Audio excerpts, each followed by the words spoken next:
এবং এই গরু আসার কারণে আপনার যে সীমান্তের হত্যার যে বিষয়টা সেটা কিন্তু একটা এইভাবে জড়ে যায়।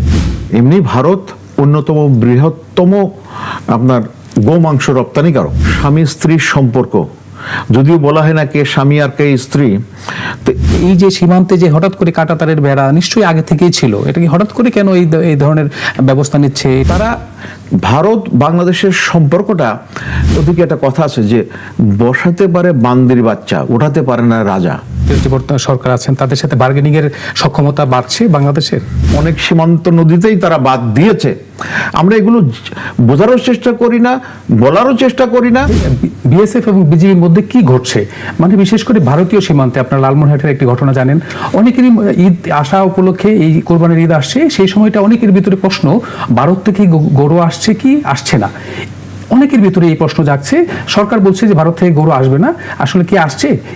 এই সব প্রশ্ন নিয়ে আজকে আমরা একটু হাজির হয়েছি মেজর জামানের কাছে। মেজর জামান, আমি একটু জানতে চাই প্রথমে যে আসলে ভারতীয় সীমান্তে কি হচ্ছে, এবং আমাদের তো দীর্ঘ একটা সীমান্ত ভারতের সাথে, একটু জানতে চাই। জি, আপনাকে অনেক ধন্যবাদ। এটা বিশেষ করে কোরবানির ঈদ আসলে এই গরুর আদান প্রদান, মানে সীমান্তের এপার আর ওপার, তো সেই প্রসঙ্গটা আপনি এনেছেন, এবং এর ফলে এর অনেকগুলো অর্থনৈতিক তাৎপর্যও আছে, আবার নিরাপত্তা ঝুঁকিও আছে।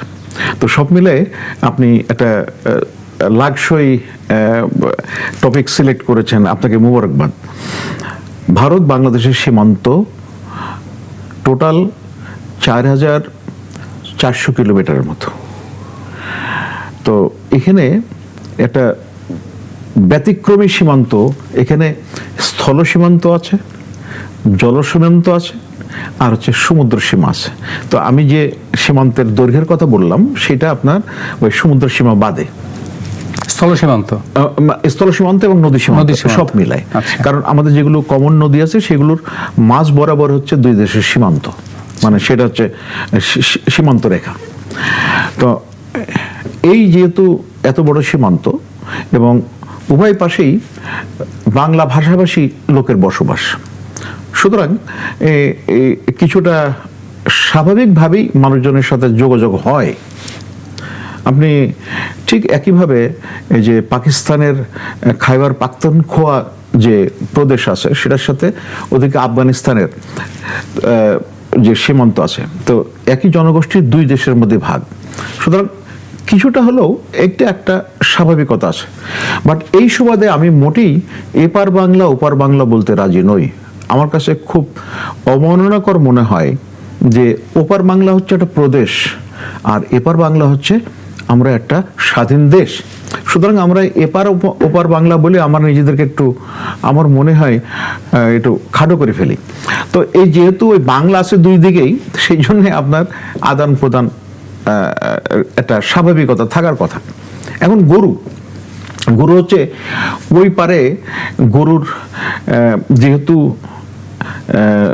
আপনার গরু জবাই বা অন্যান্য বিষয়ে কিছুটা বিধিনিষেধ আছে, তো সেই গরুগুলো এমনি ভারত অন্যতম বৃহত্তম আপনার গোমাংস রপ্তানিকারক। তো কিছু গরু এদিক থেকে আসে এবং হরিয়ানার গরু এদিকে চলে আসে বিভিন্নভাবে। আবার এই সীমান্তে কিছুটা কড়াকড়ি হওয়ার কারণে, এটা অনেকদিন আগে থেকে আমি একাধিক সরকারকে সাধুবাদ জানাই যে সীমান্তে কিছুটা হলেও কড়াকড়ি করার ফলে গরু ঠিক আগে যেভাবে অবাধে আসতো এবং এটা দেখানো হতো যে আমাদের এখানে আমরা স্বয়ংসম্পূর্ণ নই, এখন আমাদের এই গরুগুলো বিভিন্ন খামারিরা তারা লালন পালন করছে এবং তা আর্থিকভাবে লাভবান হচ্ছে।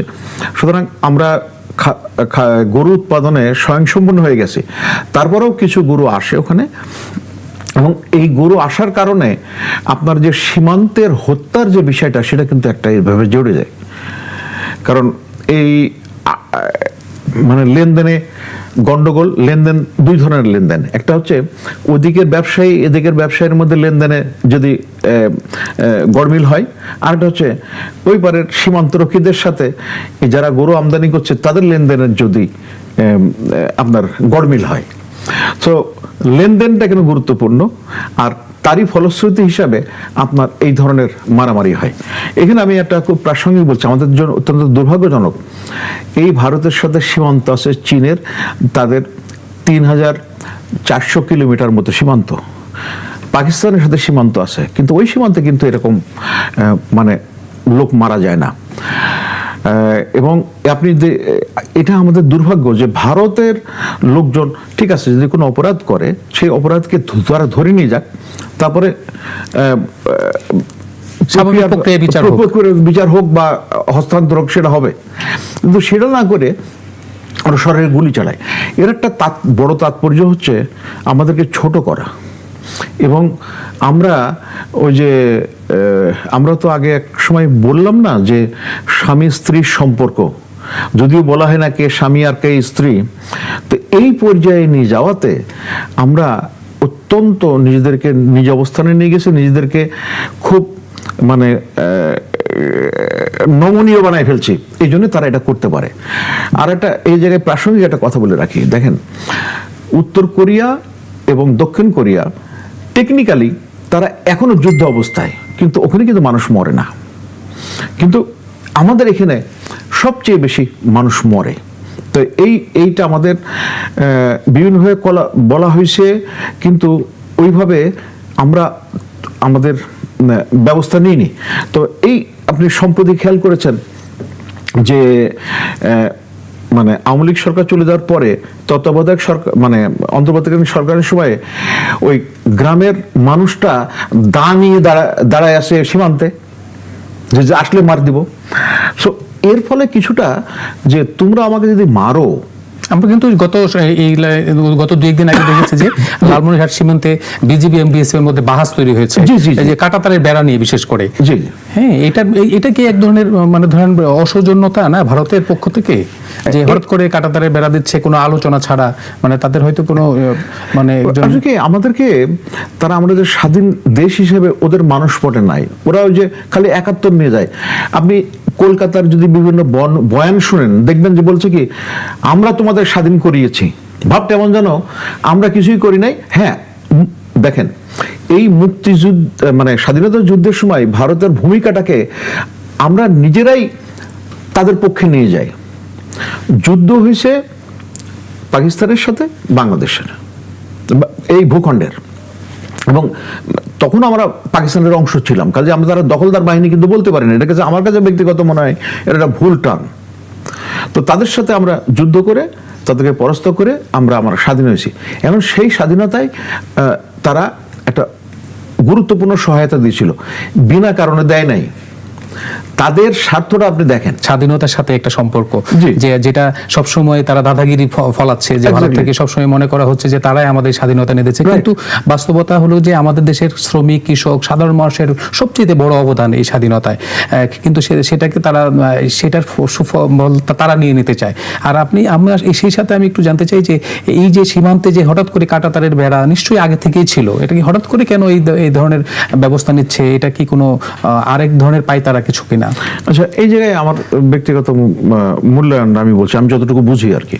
তো তার আগে আমি যে প্রসঙ্গের কথা বলছিলাম যে দেখেন যে ওখানে ভারত এই যে সিমলা চুক্তি হয়েছে, সামনে সিমলা চুক্তিতে কিন্তু আমাদের কোনো আমরা স্বাক্ষরকারী নই। এটা হচ্ছে ভারত এবং পাকিস্তানের মধ্যে হয়েছে। তো সারেন্ডার করছে যৌথ কমান্ডারের কাছে, যদিও সেখানে ভারতীয় আন্ডার মানে কমান্ডার ছিলেন জগদীশ সিং অরোরা। তো এইভাবে আমরা বিভিন্ন জায়গায় আমাদের নিজের অবস্থানটা থেকে আমাদের যে গৌরবজনক অবস্থান, সেই জিনিসটা, সেই গৌরবটা তারা আমি বলবো কিছুটা ছিনতাই করে ফেলেছে। তো আমাদের এই যাদের কথা বললেন কৃষক, শ্রমিক, তারাই দাঁড়াইছিল অল্প প্রশিক্ষণ, স্বল্প প্রশিক্ষণ অথবা কোনো প্রশিক্ষণ ছাড়াই দাঁড়ায় গেছে, মানে মানুষজন দাঁড়ায় গেছে, তারপরে আস্তে আস্তে রক্ত করেছে। তো সেইগুলো আমরা মোটামুটি বিসর্জন দিয়ে ফেলেছি, এই যে আমাদের এটা নত জনমনোভাবের কারণে। দেখেন ভারত এই মুহূর্তে পাকিস্তানের সাথে তাদের সম্পর্ক তো বরাবরই খারাপ, চীনের সাথে একাধিক যুদ্ধ হয়েছে এবং এখনো কিছুটা হলো যুদ্ধ অবস্থায় আছে। আমি গতকাল একটা টেলিভিশন চ্যানেলে, ইন্ডিয়ান টেলিভিশন চ্যানেলে দেখলাম, তারা ভারত বলছে যে চীনের সাথে সম্পর্ক স্বাভাবিককরণের জন্য এর সাথে সূত্র আছে। আপনি পাকিস্তানের সাথে গত বছর যে যুদ্ধটা হলো, সেই যুদ্ধে কিন্তু পাকিস্তান এয়ারফোর্স দারুণ পারফর্ম করেছে। ওরা স্বীকার করে নাই কতগুলো প্লেন হারাইছে। এবং চীন ওই এটা বলেছে 1+ রিএনফোর্সড ফ্রন্ট, মানে চীন সর্বধরনের তাদের সহায়তা করছে। তারা সরজমিনে ছিল না, তাদের টেকনোলজি তারপরে অন্যান্য যে সমস্ত সাপোর্ট দেওয়া দরকার সাপোর্ট দিয়েছে। তো এখন ওদের সাথে পারে না, পারে শুধু এখানে আমাদেরকে এর মাধ্যমে হেয় করা হয়। তো আমরা খুব কষ্ট লাগে যে এটা আমরা হচ্ছে, এবং আমরা আমাদের ভিতরে অনুধাবন কম। আর আরেকটা জিনিস হয়েছে, এটা আমি মনে করি, আপনি জানেন দেখে রবি ঠাকুরকে কিছুদিন আগ পর্যন্ত যেভাবে এখানে কিছুটা পূজার পর্যায়ে নিয়ে যাওয়া হয়, পূজিত ব্যক্তি হিসেবে চিন্তা করা হয়, পশ্চিমবাংলায় সম্ভবত এরকম নয়, যেখানে তার নিজের জন্মস্থান। আর উনি ছিলেন এখানে, আমাদের এখানে উনি বড় কবি, কোনো সন্দেহ নাই। আমি আপনারা সবাই ওনার কবিতার পছন্দ করি, কিন্তু তার গল্প কবিতায় কোনো মুসলমানের নাম খুঁজে পাবেন না, কিন্তু যদিও এখানে জমিদারি করছেন। এটা হচ্ছে বাস্তবতা, আমি তোমাকে ছোট করছি না। তো আমরা স্বাধীন দেশ হিসেবে আমাদের অবস্থানটাকে এবং স্বাধীন সত্তা হিসাবে মাঝে মাঝে মনে হয়, তার ফলে বিভিন্ন আপনার অভ্যুত্থান দেখছেন, কিন্তু বেশিরভাগ সময় ওই হওয়ার পরে আবার ঝিমায়ে যায়, আবার একটা উপলক্ষ আসে, তখন গজায় উঠি। কিন্তু স্বাধীনতার যুদ্ধের সময় একটা কথা বলা হতো যে স্বাধীনতা পাওয়ার চেয়ে স্বাধীনতা রক্ষা করা কঠিন। তো স্বাধীনতা রক্ষা করার জন্য আমাদের যে করণীয়, সেই বিষয়ে সম্ভবত আমরা অতটা সচেতন নই। আরেকটা হচ্ছে, ভারতের একটা বিরাট সাফল্য আছে আমাদের এখানে। সেই সাফল্যটা হচ্ছে তাদের অনুগত একটা শ্রেণী তৈরি করা হয়ে গেছে, এবং তাদের বিস্তৃতি অনেক বেশি। সুতরাং তারা ভারত বাংলাদেশের সম্পর্কটা দুই স্বাধীন দেশের সম্পর্ক হিসেবে বিবেচনা না করে ওই যে এপার বাংলা ওপার বাংলা বলে ফেলে। তো কিন্তু আমি এই জায়গাটা একটু জানতে চাই যে ধরেন নানা সময় নানা সরকার আসছে, সম্পর্ক ভালো আসছে, কিন্তু এই সময়টা আমি দেখছি যে সাম্প্রতিক আমি গত 3 মাসের কথা যদি আপনাকে একটু মূল্যায়ন করি বলি, যে সীমান্তে কিন্তু তুলনামূলক হত্যা বন্ধ, তো মানে প্রক্রিয়াটা আমরা খেয়াল করে যদি দেখি যে কম, মানে হত্যা কিন্তু কম। এর মাঝখানে কিন্তু আমরা 2-1টি ঘটনা, বিচ্ছিন্ন ঘটনা পেয়েছি যে হত্যা হয়েছে, কিন্তু এর আগে আমরা দেখেছি যে সম্পর্ক ভালো কিন্তু হত্যার পরিমাণ কমেনি। এটা মানে এটা এরকম যে শোনো, তোমার সাথে আমার সম্পর্ক ভালো, কিন্তু ওই তোমাকে একটু ধরাই দিলাম আর কি, এরকম তাদের আচরণটা এরকম। তো এটা বন্ধ হওয়ার দরকার। আমি বিজিবির যে আমি নিজে একটু তালাশ করার চেষ্টা করেছি যে এই সম্পর্কটা আসলে কি, আমাদের ওদিকে একটা কথা আছে যে বসাতে পারে বান্দির বাচ্চা, ওঠাতে পারে না রাজার ছেলে। তো ওই যে আমরা যখন একটা বড় দেশকে, প্রতিবেশীকে তাদের সুযোগ করে দিই, তখন তাদের সাথে আমাদের বার্গেনিং পাওয়ারটা কমে যায়, এবং এরকম ঘটনা হয়েছে। তবে এই ঘটনাটা আপনার আমাদের অন্তর্বর্তীকালীন সরকারের পর থেকে এবং এখন অবধি কিছু তুলনামূলকভাবে একটু উন্নতি হয়েছে। সীমান্ত নিয়ে যখন কথা বলছি, তখন তিস্তার কথা আসছে যে বর্তমান সরকার অনেকেই বলে যে তিস্তা নিয়ে আমরা দীর্ঘ সময় বলছি যে তিস্তা চুক্তি হবে হবে হবে, হচ্ছে না। এর দায় দেওয়া হয়েছে পশ্চিমবঙ্গের আগের যে সরকার, মমতা সরকারকে, এখন শুভেন্দু সরকার আসছে, মোদী কেন্দ্রীয় সরকার। তো এখন কি তিস্তার কি আমরা কোনো প্রত্যাশা করতে পারি? আসলে তিস্তা হলেই বা কি হবে, সেটা হচ্ছে একটু। আপনাকে অনেক ধন্যবাদ, খুব সুন্দর একটা প্রসঙ্গ আনছেন। আমি ওদের ফেডারেল গভর্নমেন্ট আর হচ্ছে আপনার রাজ্য সরকার আছে, তো ওরা খুব দুষ্টুমি করে। আপনার মুজিব ইন্দিরা চুক্তি হয়েছিল, আমরা দহগ্রাম দিয়ে দিয়েছিলাম, আর কয়েকটা ইয়েতে, তার বিনিময়ে আমাদের পাওয়ার কথা ছিল, কিন্তু সেটা পেতে পেতে এই যে কিছুদিন আগে হলো, ওরা কি করে ওই রাজ্য সরকারের দিয়ে একটা প্যাচ লাগাই দেয় কোর্টে, অমীমাংস থেকে যায়। সো এইভাবে তারা আমাদের সাথে খেলে, কিন্তু এই আমাদের সাথে যে খেলছে সে জিনিসটা আমরা কম বোঝার চেষ্টা করি, এবং সেটার প্রেক্ষিতে আমাদের কি করণীয় সেটা সম্পর্কে কথা কম বলি। আমরা খালি ঘুরিয়ে ফিরিয়ে নিয়ে গেলে মুক্তিযুদ্ধ কি, ভারত আমাদের বন্ধু, আপনি ভরাট গলায় অনেকে এই কথাটা বলেন আর কি। তো তিস্তা নিয়ে আমার মনে হয় না যে মমতার এখন যেটা আসছে এটা খুব একটা বেশি ইয়ে হবে না। ওটা মমতারে দিয়ে আপনি কি মনে করেন যে তারা খুব মানে স্বাচ্ছন্দ্য বোধ করতো এটা করার জন্য? অথচ আমার মনে আছে যখন এগুলো আলোচনা হয় তখন তৎকালীন পররাষ্ট্রমন্ত্রী দীপুমণি কি কোন অনেক অপ্তবাক্য বলেছিলেন যে হয়ে যাচ্ছে সবকিছু রেডি। আমরা নানা সময় পত্রিকা দেখেছি। রাইট, কিন্তু আসলে ওদের কোনো, এবং ওখান থেকে তাদের দেওয়ার সুযোগও খুব একটা বেশি নেই। এই জন্যই আমি মনে করি যে ওই যে তিস্তা মহা পরিকল্পনা যেটা সরকার মানে চীনা সহায়তা করার পরিকল্পনা করেছে, তত্ত্বাবধায়ক সরকার অন্তর্বর্তীকালীন সরকারের সময় একটু আগায় গিয়েছিল। আমার মনে হয় যে সেই লাইনে এগোনোই ভালো হয়েছে, আমাদের কোনো বিকল্প নেই এবং পানি ওখান থেকে পাওয়া যাবে না যতই কথা বলুক। কিন্তু এই সাথে কিন্তু আরেকটা ইস্যু দাঁড়িয়েছে, যেটা হলো যে চীনা সহায়তায় সম্ভবত আমরা যদি পদ্মা ব্যারেজের কথা শুনতে পাচ্ছি, যে রাজবাড়ী দিয়ে পদ্মা ব্যারেজ যদি হয় তখন এটা ভারতের জন্য এক ধরনের আতঙ্ক। তখন এটার এই সম্পর্কে আমার একটু বিস্তারিত যদি বলতেন। এটা বিস্তারিত বলার খুব সুযোগ কম, আপনার যেহেতু সময় কম, তবে আমি এটুকু বলি, এটা ওরা চীনের সহায়তা না, এটা হচ্ছে সরকার আভ্যন্তরীণ তার খাত থেকে এই একটা যে আপনার 34,000 কোটি টাকার মতো যেটা ব্যয় হবে, এবং এটা 2026 সাল থেকে 2033 সাল পর্যন্ত সময়সীমা নির্ধারণ করা হয়েছে। এটা খুবই দরকার, এবং তিস্তাও দরকার। এই দুটা কেন দরকার? আমাদের ওই যে ওই অঞ্চলগুলো পানির স্তর অনেক নিচে নেমে গেছে, দক্ষিণাঞ্চল বিশেষ করে, দক্ষিণাঞ্চলে বরিশাল থেকে খুলনা। রাইট। তো আপনার এই তিস্তার ওটা পানি ধারণ করতে না পারলে আমরা ভূগর্ভস্থ পানি থেকে আমরা পানি ওঠাচ্ছি, লবণাক্ততা বেড়ে যাচ্ছে। সুতরাং এখন পক্ষে বিপক্ষে অনেক কথা হবে, এবং অর্থনীতিতে একটা কথা আছে অপরচুনিটি কস্ট। আপনি একটা কিছু পেতে হলে আপনার কিছুটা বিনিময়ে স্যাক্রিফাইস করে তারপরে সেই জিনিসটা নিতে হবে। তো এই অপরচুনিটি কস্টের কথাটা অনেকেই চিন্তা করে না, আবেগে কথা বলে। কিন্তু পানি ব্যবস্থাপনার ক্ষেত্রে এই পদ্মা ব্যারেজের প্রকল্পটা আমি মনে করি যেটা আমাদের জন্য অতি জরুরি। মানে প্রাসঙ্গিকভাবে বলে রাখি, আমার বাড়ি ওই অঞ্চলে এবং আমি পড়াশোনা করছি রাজশাহী ক্যাডেট কলেজে। সুতরাং আমি পদ্মার সেই যৌবন দেখেছি আর মৃত পদ্মাও দেখেছি।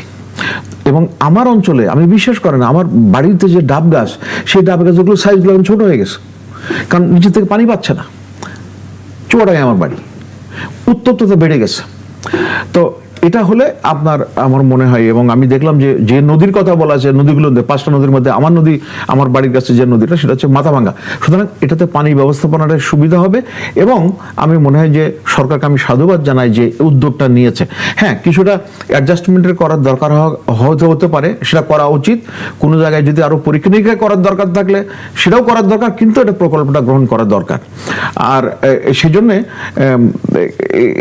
এই যে কোনো জুজুর ভয় দেখায় এটা বন্ধ করতে গেলে একেবারে শুষ্ক হয়ে যাচ্ছে, মরুভূমি মরুকরণ হয়ে যাচ্ছে অনেকটা। তাহলে কি আপনার কি মনে হয় যে এই বর্তমান সরকারের সাথে ভারতের যে বর্তমান সরকার আছেন তাদের সাথে বার্গেনিং এর সক্ষমতা বাড়ছে বাংলাদেশের? আমার মনে হয় ওদিকে একটা নড়াচড়া শুরু হয়েছে। আর একটা প্রাসঙ্গিক একটা তথ্য দিই, এটা হয়তো আমরা অনেকেই জানি না। ফারাক্কাবাদ যেটা দেওয়া হয়েছে সেটা কিন্তু একদিকের পানির ধাক্কা সামলানোর জন্যে, আর যখন আপনার পদ্মা ব্যারেজ হবে পানির ধাক্কা কিন্তু এদিক দিয়ে লাগবে। সুতরাং এটা কিন্তু পানির বাঁধের সুরক্ষার জন্য এটা কিন্তু একটা চিন্তার বিষয় তাদের জন্য। সুতরাং এটাও একটা বিষয় হতে পারে যে এত টাকা দিয়ে করছে, এখন ওটার ফলে একটা তাদের বিভিন্ন অবকাঠামো গড়ে উঠেছে। আর আমরা যদি পানিটা ব্যবস্থাপনা ঠিকমতো করতে পারি, এ কারণে এই পানি ব্যবস্থা যদিও অন্যান্য অনেক সীমান্ত নদীতেই তারা বাদ দিয়েছে, আমরা এগুলো বোঝারও চেষ্টা করি না, বলারও চেষ্টা করি না, এবং এটা কার্যক্রম কি হবে সেটার কথা চিন্তা করে নেই। ওই খালি 71 কেন্দ্রিক, এবং আপনি দেখছেন ভারতের খালি ঘুরে ফিরে খালি 71। এই 55 বছর কিন্তু পার হয়ে গেছে। 55 বছরে যে সন্তান আগে জন্মগ্রহণ করছে সেটা এখানে 3rd জেনারেশনে চলে আসছে। তারা কিন্তু আজকে আপনার সন্তান কি দাদার কথা তো বলে?